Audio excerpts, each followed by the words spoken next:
Chers élèves de la grande école du sabbat, le moment de notre étude quotidienne est arrivé. Et tout le plaisir est pour moi de vous accompagner aujourd'hui encore dans cette démarche. Avez-vous déjà votre matériel de l'école du sabbat? Si ce n'est pas encore le cas, allez le chercher pendant que la musique va jouer encore un peu de temps. Et par la suite, nous prierons le Seigneur et enfin nous étudierons la leçon d'aujourd'hui.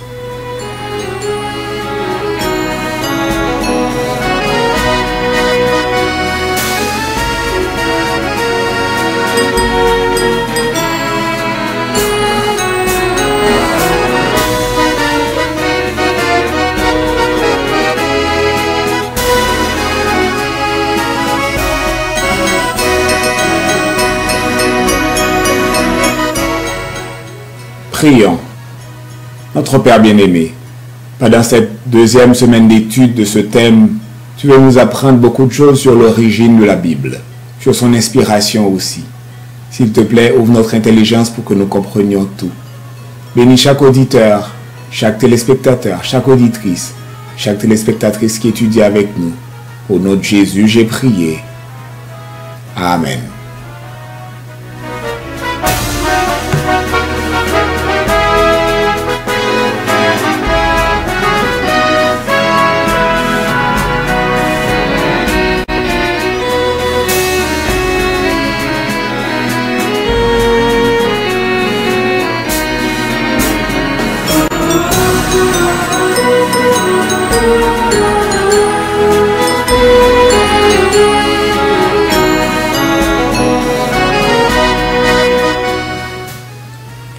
Leçon numéro 2. Cette leçon a pour titre « Origine et nature de la Bible ». Verset à mémoriser. C'est pourquoi nous aussi, nous rendons continuellement grâce à Dieu de ce qu'en recevant la parole de Dieu que nous vous avons fait entendre, vous l'avez accueillie, non pas comme une parole humaine, mais comme ce qu'elle est vraiment, une parole de Dieu qui est aussi à l'œuvre en vous qui croyez. 1 Thessaloniciens 2, verset 13.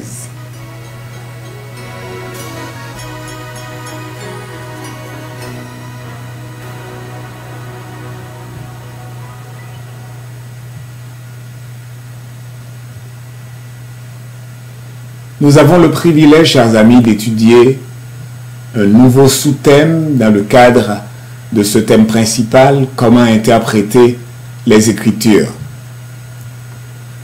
Comme annoncé tout à l'heure, la leçon 2, dont le titre est « L'origine et la nature de la Bible », a beaucoup à nous offrir. Bien entendu, c'est des questions que certains se sont déjà posées. Hier en particulier, tandis que j'assistais à l'école du sabbat, il y avait une des participantes dans la classe où j'étais, une classe virtuelle, qui a posé la question sur comment ou quand a-t-on commencé à faire la compilation des livres pour avoir ce que nous appelons aujourd'hui la Bible.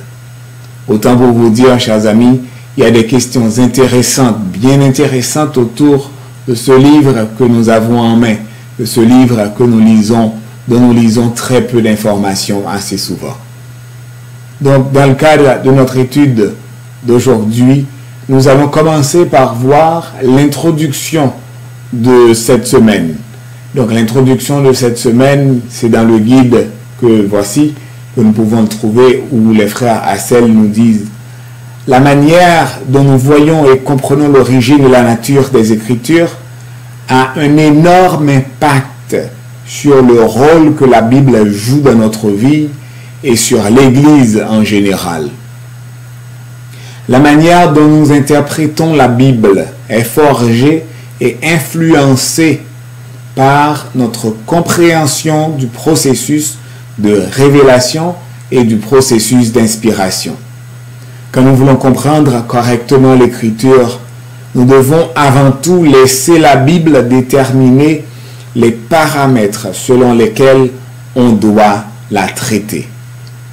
On ne peut pas étudier les mathématiques avec les méthodes empiriques utilisées en biologie ou en sociologie, même si ces méthodes en biologie étaient efficaces ou plus ou moins efficaces en sociologie. On ne peut pas étudier la physique avec les mêmes outils qui servent à étudier l'histoire. Ce sont deux sciences différentes. C'est de la même manière, frères et sœurs, chers amis.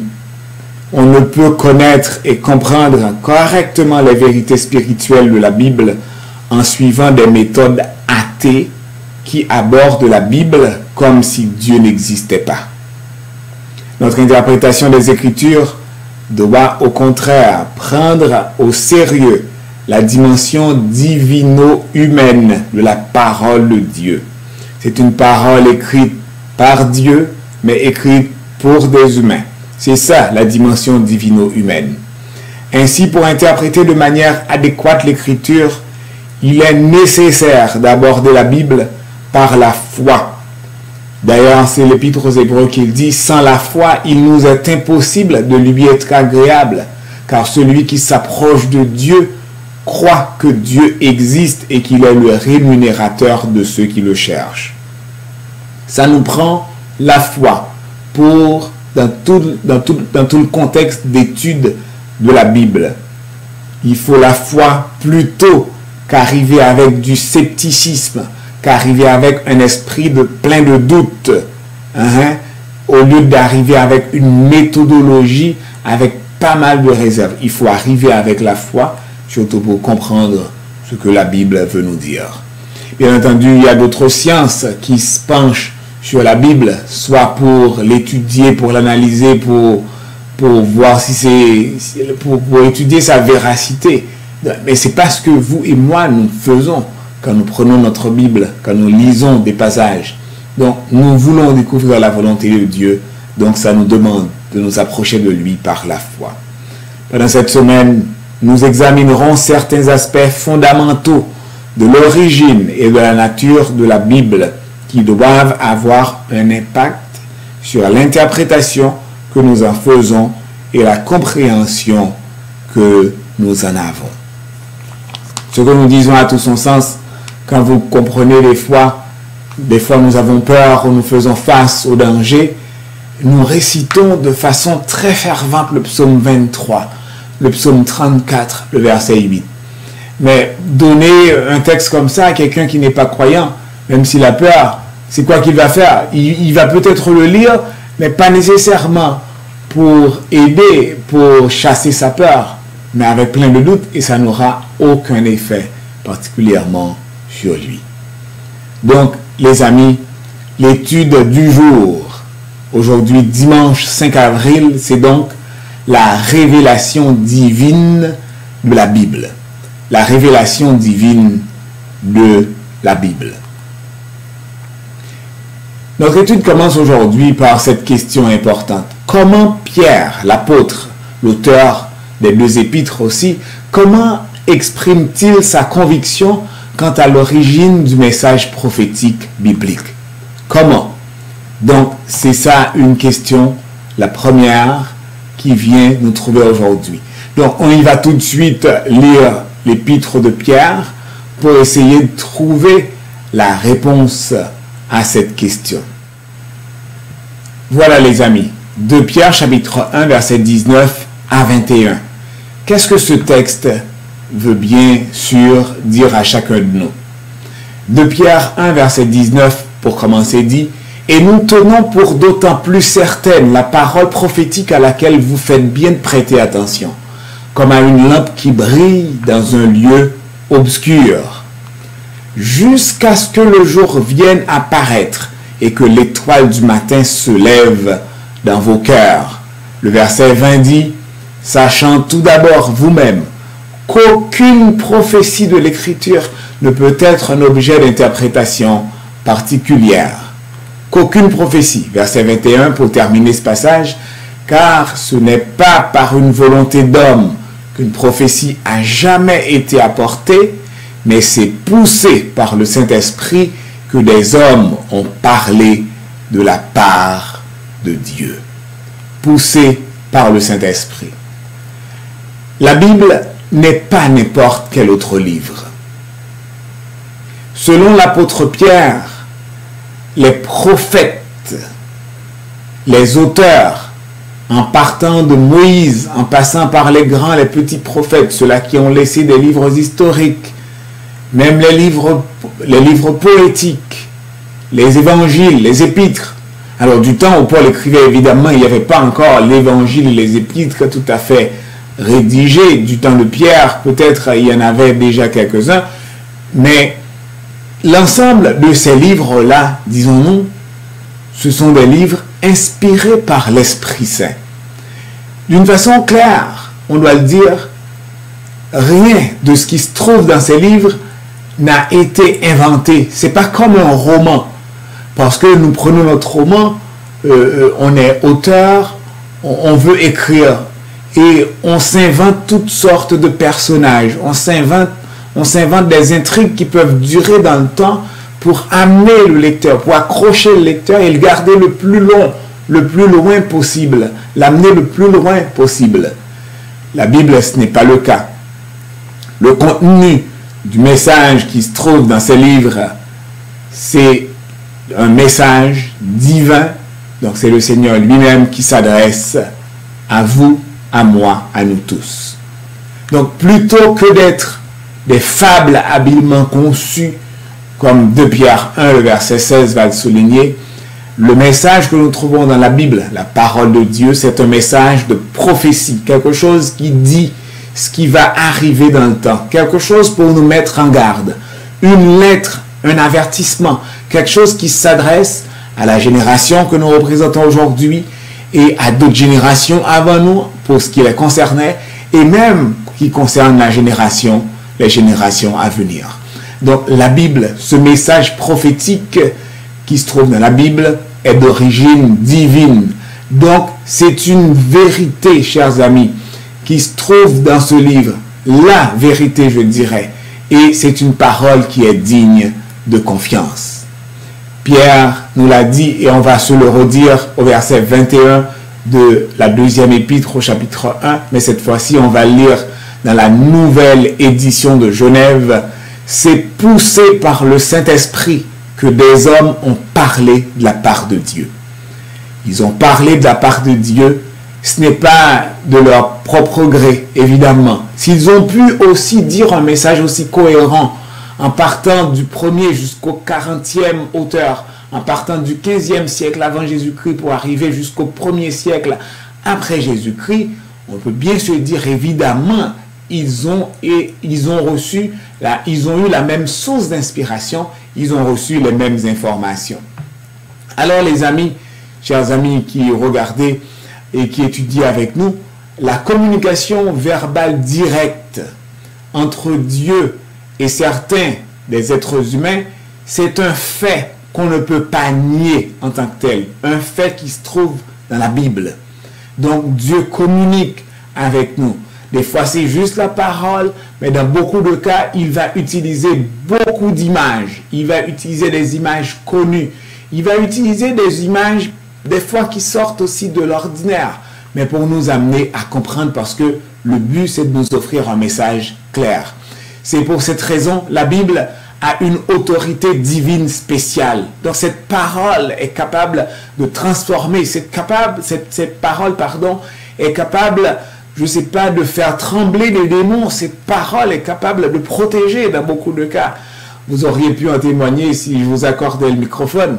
Dans tel ou tel cas, vous avez vu à l'œuvre la puissance de Dieu via cette parole. Alors nous devons prendre l'élément divin qui se trouve dans cette parole en considération dans notre interprétation des Écritures. Donc, on ne doit pas faire dire n'importe quoi à la parole de Dieu, parce qu'on doit se rappeler que c'est une parole importante et c'est le Seigneur lui-même qui décide de se révéler à nous les humains.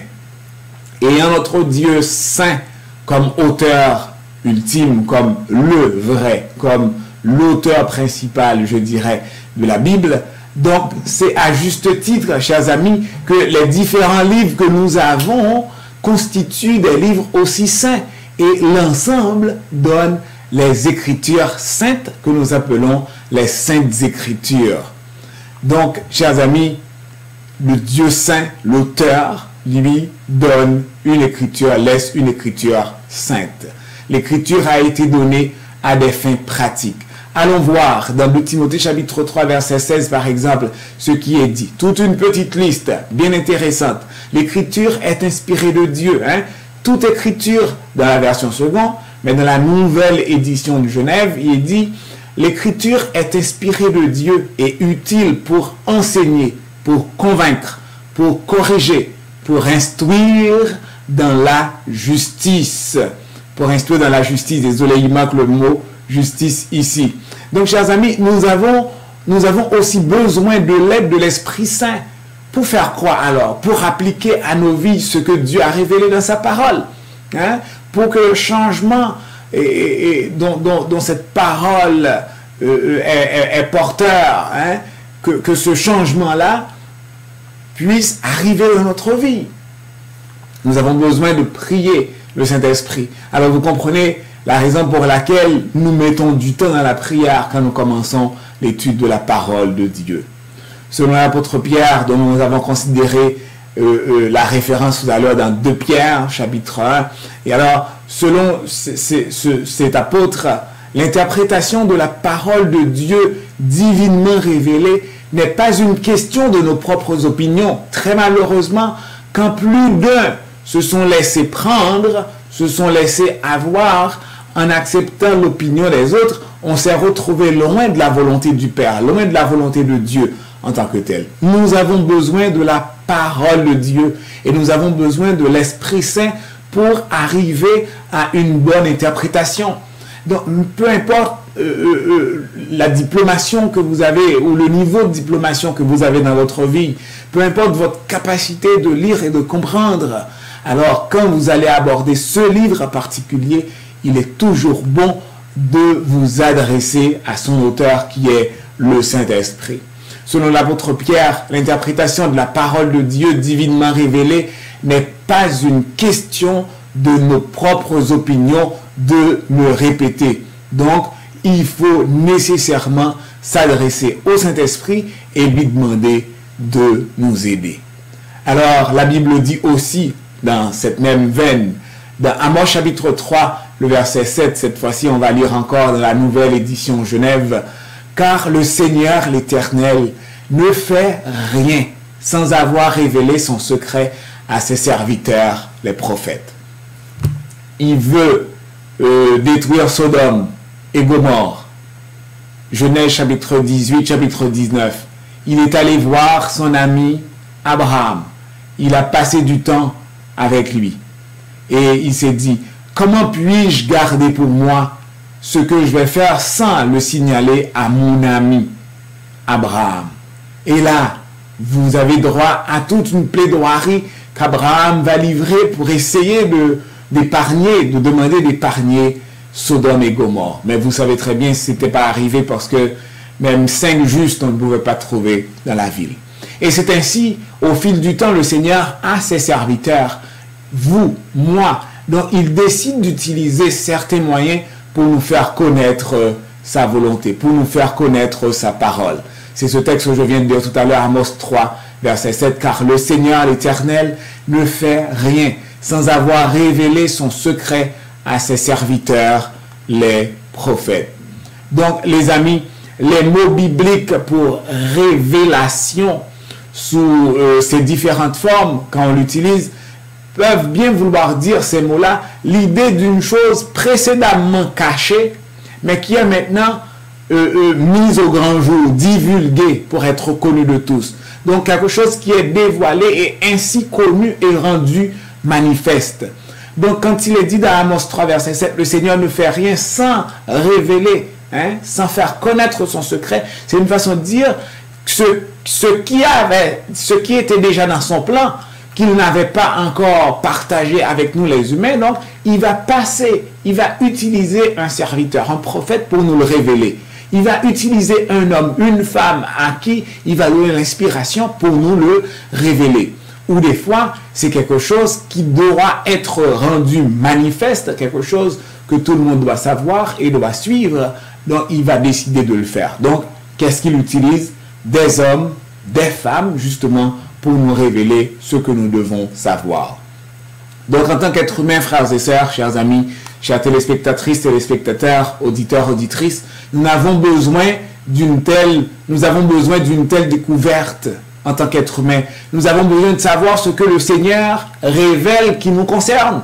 On ne peut pas se dire, ben, ça ne m'intéresse pas. Non, si quelqu'un dit ça, ou des gens, on a vu dire ça, vivent des périodes difficiles dans leur vie, ils vivent la misère, la peine, parce que ils ne savent pas ce qui leur est réservé. Et comme la nature a horreur du vide, le fait de nier ce que le Seigneur a les concernant, ce que le Seigneur a comme plan pour eux, ils vont s'inventer toutes sortes de plaisanteries pour essayer de combler le vide. Donc, en tant qu'être humain, nous avons besoin d'une révélation. Nous avons besoin de savoir ce que le Seigneur pense faire en ce qui nous concerne à l'avenir. Car nous sommes des êtres pécheurs. Donc, nous avons besoin d'apprendre qu'il y a le salut éternel qui est offert en la personne de son Fils Jésus-Christ. Parce que nous sommes séparés de Dieu à cause de notre péché. Nous avons besoin de savoir qu'il y a entre Dieu et les hommes un seul médiateur pour ne pas se tromper. Et c'est Jésus-Christ homme. Alors nous avons besoin de la révélation de la parole de Dieu parce que nous sommes dépendants de lui pour connaître sa volonté. Deux personnes ne peuvent marcher jamais ensemble, nous dit le livre des Proverbes, si jamais ils ne sont pas sur la même longueur d'onde. Deux hommes marchent-ils ensemble sans en être convenus? C'est ce que dit le texte dans la version seconde. Évidemment non. Donc, si vous voulez réellement, si vous et moi, nous voulons réellement cheminer avec le Seigneur, nous devons connaître sa volonté. Nous devons nous en convenir. Donc, nous avons besoin de sa parole, de ses révélations qu'il nous donne pour savoir comment ajuster notre vie par rapport à lui. Nous sommes rendus à la fin de notre étude d'aujourd'hui. Et c'est la période de questions. Je vais justement faire une affirmation avant de vous permettre d'avoir la question d'aujourd'hui sur laquelle je vais vous inviter à méditer de façon individuelle. Il est même assez difficile d'obéir à la Bible, même quand nous croyons en son origine divine. À la maison, peut-être vous dites, mais c'est vrai, il y a tel point sur lequel je ne suis pas tout à fait d'accord, je ne partage pas la vie des gens de la même communauté que moi, de la communauté des croyants. Il était déjà difficile, même pour les gens qui ont la foi, d'obéir à la Bible. Alors, la question vient, que se passerait-il si nous en venions à nous méfier ou même à remettre en cause cette origine divine? Si jamais on commençait à dépouiller la Bible de cette autorité divine, du fait de savoir que c'est Dieu qui en est l'auteur, imaginez qu'est-ce que cela aurait pu causer comme problème. C'est la leçon 1 que nous avons étudiée la semaine dernière qui nous a rappelé justement ce qu'est la Bible, la parole de Dieu. Et cette semaine, c'est la leçon 2 que nous étudions. L'origine et la nature de la Bible. Le verset à mémoriser, il est dit, c'est pourquoi nous rendons continuellement grâce à Dieu, de ce qu'en recevant la parole de Dieu que nous vous avons fait entendre, vous l'avez reçue, non comme la parole des hommes, nous dit ce texte, non comme la parole des hommes, à souligner ici, mais ainsi qu'elle est véritablement comme la parole de Dieu qui agit en vous qui croyez. 1 Thessaloniciens chapitre 2, le verset 13. 1 Thessaloniciens 2, le verset 13.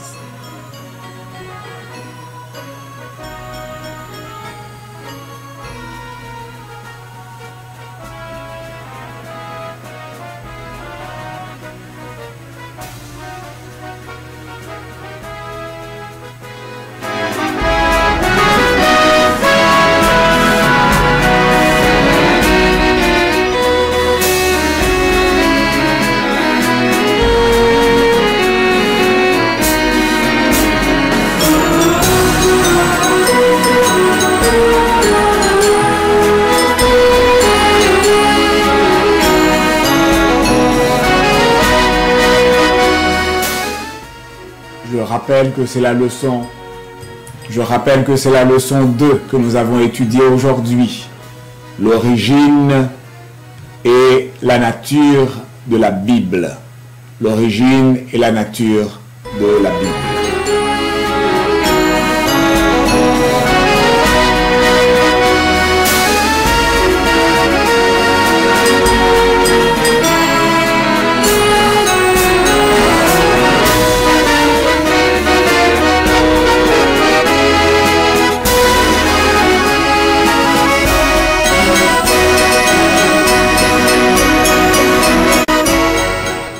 Je vous rappelle à tous, chers amis, que cette même étude est disponible en podcast, que vous pouvez la réécouter, la télécharger, l'écouter quand vous voudrez, la partager aussi avec d'autres amis en passant par le site www.rgde.ca ou via l'application à partir d'un appareil mobile. Je vous invite justement à vous abonner pour vous qui regardez via YouTube, comme ça vous pouvez être notifié quand il y aura de nouvelles leçons.